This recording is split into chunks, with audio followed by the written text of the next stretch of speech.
Just 2 years earlier, Johnson had won an 80-seat majority on his promise to get Brexit done. But 2022 began badly. The latest Partygate revelation was the most shocking yet. Number 10 staff had partied with suitcases of wine the night before the Queen sat alone at Prince Philip's funeral. The Prime Minister apologised to Her Majesty for the behaviour of his staff. Tory grandee David Davis was scathing. You have sat there too long for all the good you have done. In the name of God, go. Partygate took a back seat when Russia invaded Ukraine in February, and Johnson led the West's response in offering strong support to Volodymyr Zelensky. How are you? In Ukraine, the beleaguered British Prime Minister became a hero. Back home, in April, he was fined by police for breaking lockdown rules by attending a brief birthday gathering in June 2020.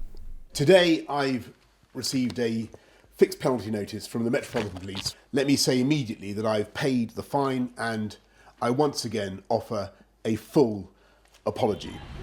In May, Sue Gray's long-awaited report into lockdown gatherings was finally published. It was damning. The Conservatives did terribly in local elections and lost by-elections both to Labour and the Lib Dems.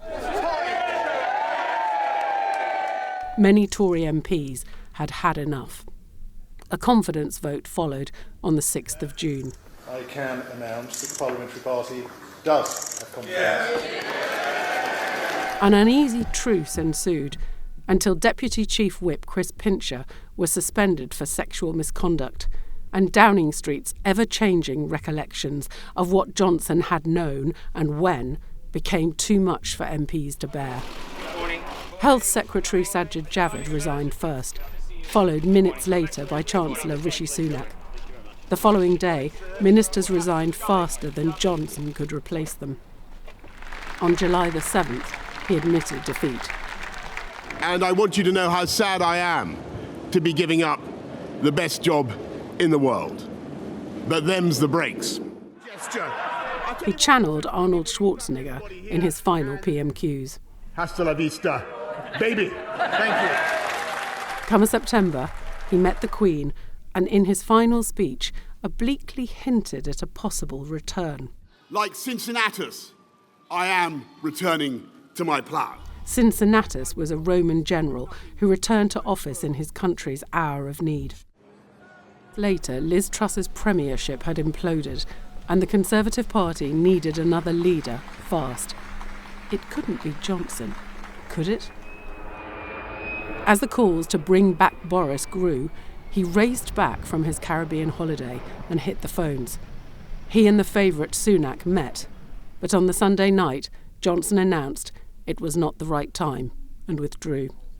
Since then, he's joined rebellions on onshore wind and says he will fight the next election. Johnson has made over £1 million for just 4 speeches. Analysts say he could make $5 million a year. Some comfort, perhaps, for the man who wanted to be world king. Katherine Forster, GB News.